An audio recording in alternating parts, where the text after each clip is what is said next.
Bonjour, bienvenue sur Un Brin Anglais. Je suis Laurence et je vais vous montrer ce que j'ai fait ces derniers jours en couture femme.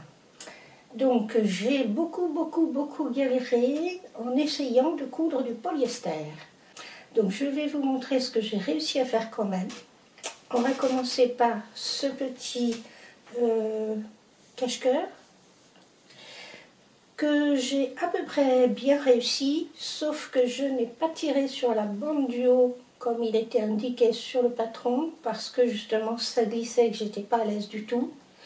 Donc je vais le refaire dans un coton que j'ai commandé chez Baticou, sans surprise, un petit velours de coton, donc je vous montrerai ça. Et je vous parle du patron. Alors, le tissu là, c'était Dressenstoffen. J'avais acheté chez Dressenstoffen un tissu maille en me disant tiens, je vais essayer. Voilà, là c'est fait, j'ai essayé. Mais c'était pas le pire encore, ça allait celui-là. Alors le patron, c'est le cache-cœur de Lee que j'ai trouvé sur Mercuriste. Les tailles, ça va du 36 au 48. Et je l'ai trouvé relativement facile à faire, à couper, à coudre, rien à signaler. Il y a plusieurs versions avec le cache-cœur qui croise en haut sur la poitrine et celui qui croise plus bas sur les hanches. Une troisième version aussi, j'ai pas trop compris la différence, il croise bas aussi. Donc je l'ai fait en 44, ce qui est ma taille habituelle, et c'est voilà, c'est la bonne taille. Donc il faut trouver un tissu moins embêtant. Donc voilà pour le premier. Ensuite, j'ai fait, je vous l'avais montré, je vous ai montré le tissu et je vous ai parlé du patron Madame Uta. Madame Uta, c'est une blouse de Atelier Schnittreff, trouvée sur Mercuriste aussi. Je vous mets une photo là-haut et je vous mettrai les liens dans la description comme d'habitude. Alors, pas de problème particulier si ce n'est qu'évidemment il y a des fronces. Si vous n'aimez pas les fronces, passez votre chemin. Mais alors les fronces, moi ça va. Avec les smocks, j'ai un peu l'habitude avec ma petite robe, donc le smock c'est bon. J'ai pas trouvé de problème particulier si ce n'est le tissu. Les tailles vont de XS à XXL. Alors, il y a des précisions sur le patron. XS, c'est l'équivalent de 146-152, j'imagine, c'est la stature. S, c'est l'équivalent de 34-36. Et XXL, 50-52. Tour de poitrine, ils mettent de 74 à 119 cm. J'ai fait ma taille habituelle et c'était la bonne. Donc, voilà, c'est large. Donc, si vous faites un 50-52, vous pouvez y aller, hein, parce que le vêtement fini est quand même bien large, il y a beaucoup d'aisance, voilà. Donc vous pouvez y aller. J'ai rajouté un billet moi, qui n'y avait pas dans le modèle. J'ai trouvé ça joli, donc c'est un petite viscose que j'avais acheté chez Stock Tissu. Je vous avais montré dans mes tissus, et je la trouve toujours aussi jolie, mais viscose polyester à mon avis, parce que elle n'est pas si douce qu'une vraie viscose, et puis alors elle glisse. Bon, elle est même un peu plus épaisse qu'une viscose, mais enfin, bon voilà. Donc j'aime beaucoup ce modèle, je le trouve vraiment sympa. Ce petit empiècement là rond, vraiment j'aime beaucoup. Donc pareil, je vais la refaire. Les poignets sont relativement simples, hein, des petites manches des petits bracelets. Il n'y a pas de fente. La seule difficulté, c'est les fronces devant et dans le dos. Voilà. Le col, le petit col officier sans aucune surprise.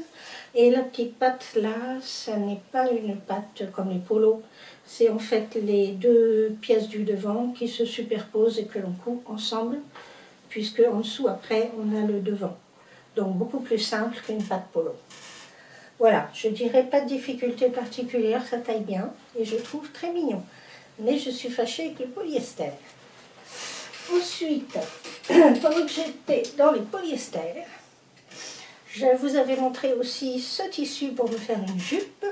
J'avais tellement galéré que j'ai décidé de coudre l'élastique directement à la surjeteuse à l'intérieur de la jupe. Comme c'est une jupe que je porterai de toute façon sous des blouses ou sous des pulls, j'avais pas particulièrement envie de faire un pli pour faire une ceinture puis glisser un élastique dedans. Avec les frances, ça fait une épaisseur quand même, ce tissu est déjà assez épais. Donc voilà, je l'ai fait comme ça, j'ai fait un tube que j'ai cousu, voilà, j'ai plié en deux, j'ai fait un tube. Et en haut, j'ai passé l'élastique à la surjeteuse, donc évidemment c'est super élastique. Ça tient. Et j'ai coupé l'élastique à la taille de mon tour de taille à peu près, hein, j'ai ajusté. J'avais coupé la largeur de la jupe pour ma largeur de tour de hanche. Et donc, alors là, impeccable. Voilà, impeccable. Les tissus élastiques à la surjeteuse, c'est facile comme tout. Alors, j'étais sur la surjeteuse, donc j'ai refait des t-shirts pour mon fils. Je vous les montre cette fois parce que je ne les ai pas encore donnés. Voilà, alors je vous en montre un, c'est tous les mêmes. Donc c'est toujours le patron Mademoiselle Malabar que je vous avais montré dans ma vidéo le Jersey, parlant Jersey. J'adore ce patron, mon fils aussi, donc voilà. Je n'ai pas mis de petits rubans de propreté parce que je trouve que c'est bien comme ça. Comme je rajoute déjà une petite couture à la double aiguille sur tout le tour. Et les ourlets, même chose. Les ourlets de manche, pareil. Voilà, et l'ourlet du bas, pareil. À la double aiguille, c'est très propre. Donc je n'ai rien rajouté. Je les laisse comme ça. Pour les doubles aiguilles, je ne sais pas si vous connaissez l'astuce pour que les fils ne s'en mêlent pas. Le dernier guide fil sur votre machine, celui qui est juste avant l'aiguille machine, je vais peut-être vous mettre une petite photo. Le guide fil, on peut l'enfiler soit à droite, soit à gauche. Donc quand on a la double aiguille, je mets un fil dans le guide fil à droite et un autre dans le guide fil de gauche. Le dernier juste au-dessus d'enfiler le fil dans l'aiguille. Et mes fils ne s'en mêlent pas et ça passe tout seul. Donc c'est une petite astuce à connaître parce que je sais que beaucoup de gens sont fâchés avec la double aiguille parce que les fils s'en mêlent et cassent. Donc avec cette petite astuce, ça ne s'en mêlera pas et je crois que toutes les machines ont un guide fil comme ça qui permet de passer le fil d'un côté ou de l'autre. Et donc quand on en a deux, un de chaque côté, pas de problème. Je pensais en avoir fini avec le polyester. Je me suis dit chic, je vais faire de la viscose, ça va aller beaucoup mieux. Et j'ai fait un autre patron de blouse que je viens de trouver dans les ventes à 3 € chez mes curistes. J'avais commandé le tissu chez Audrey Mercerie, qui a une chaîne YouTube Petit Bout de Création. Elle essaye des nouveaux patrons, alors là c'est formidable. Hein. Elle coud et elle essaye de nouveaux patrons sans cesse. Donc si vous manquez d'idées de patrons, vous pouvez aller voir sa chaîne. Cette petite blouse, donc le tissu, je l'ai pris chez elle, un vie rose, et le modèle de la blouse style Miss Marple, impeccable. J'avais un petit tissu assorti pour faire le double col. Par contre, mauvaise surprise, quand j'ai reçu le tissu, je me suis dit c'est bizarre, hein, cette viscose elle est bizarre. Et j'ai regardé sur le site d'Audrey Mercerie, je n'ai pas fait attention, c'est bien dans les viscoses, mais il y a 25% de polyester. Revoilà mon copain.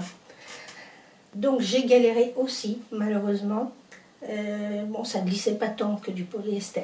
J'ai eu beaucoup de mal aussi, du coup, le fer à repasser pour marquer les plis au fer et pour écraser le col à la chaleur.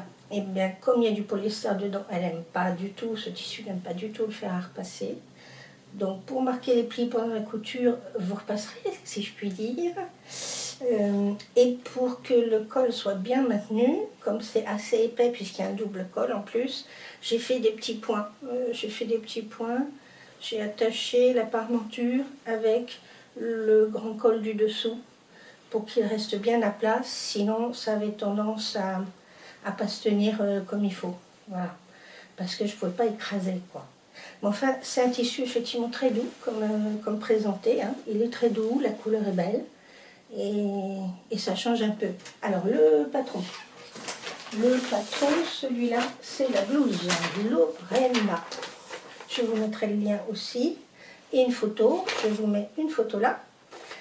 Blouse Lorena, c'est de Dame Good Caramel. Je ne connaissais pas du tout, c'est mon premier patron. Alors, excellente nouvelle, les marges sont comprises.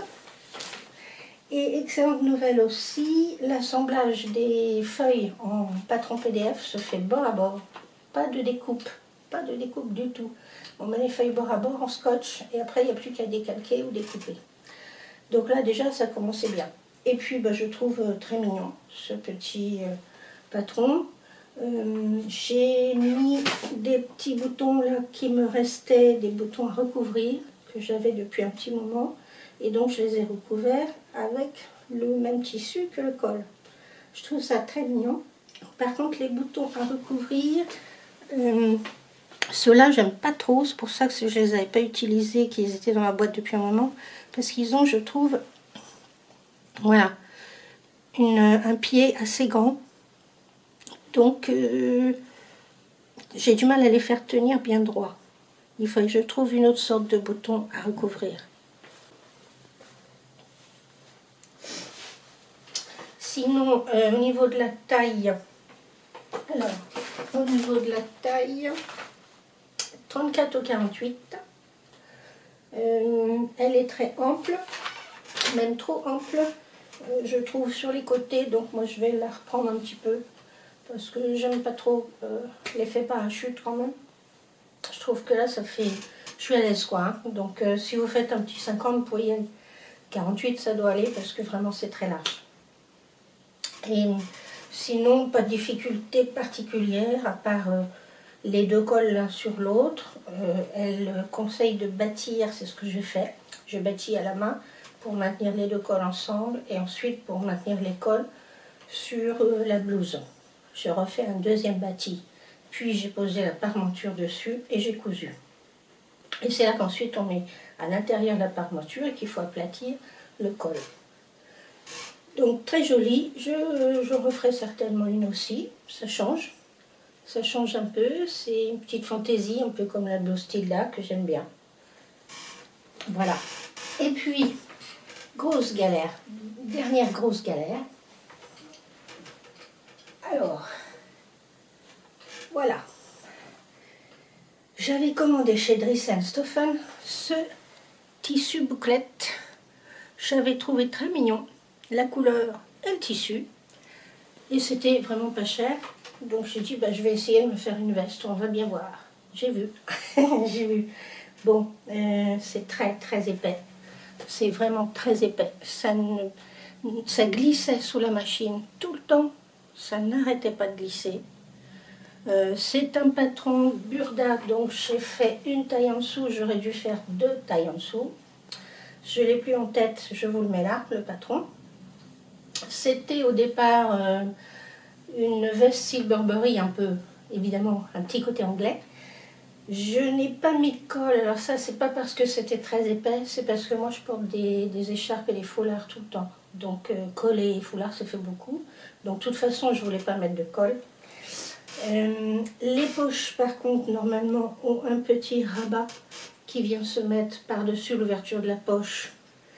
Mais compte tenu de l'épaisseur et du mal que j'ai déjà eu à mettre les poches, rajouter des surépaisseurs de rabat qui est cousu sur l'envers, puis retourné sur l'endroit, et puis ensuite cousu par-dessus, j'ai pas voulu essayer, j'ai laissé tomber. Voilà, je l'ai doublé, plus ou moins bien. Voilà, pendant que j'y étais, je me suis dit, bon, de toute façon, foutu pour foutu, je vais m'entraîner à faire une doublure. Et j'avais ce petit tissu là, que je vous avais montré aussi, qui fait un peu linge de maison. Je me suis dit, tiens, le bleu va très bien avec. Donc, je me suis entraînée à faire une doublure, ça n'a pas servi à rien. Je n'ai pas mis de boutons, parce que c'est pas la peine d'essayer de faire des boutonnières là-dedans, ou de gâcher des boutons, je ne les porterai pas, parce que vraiment tout est de travers. Et bon, c'était une expérience. Le patron n'est pas compliqué, hein, si ce n'est qu'il faut prendre de taille en dessous, je pense. Le patron était très bien, c'est vraiment ce tissu là, polyester et épais. Vraiment, je me suis demandé plusieurs fois si j'allais le finir. Donc voilà. Donc, je me disais, il me manquait quelque chose pour descendre la poubelle. Et ben voilà. Merci, le Père Noël est une ordure. J'ai beaucoup pensé à toi. Donc voilà, j'ai quelque chose pour descendre la poubelle, prendre les chiens. La prochaine vidéo sera une vidéo smock, broderie. Voilà, broderie, encore des points de broderie que je vais montrer, puisqu'il y en a quelques-unes qui sont intéressées et qui suivent, donc je me sens déjà beaucoup moins seule pour mes smocks et ça me fait plaisir. Et puis j'ai d'autres projets de couture femme que je vous montrerai. Je ne vais pas les faire tout de suite, je pense, mais d'ici 2 semaines, je pense pouvoir vous montrer d'autres projets et d'autres modèles que j'aurai cousus. Je vous souhaite de bien vous porter, de bien coudre, de ne pas galérer avec le polyester, et je vous dis à très bientôt.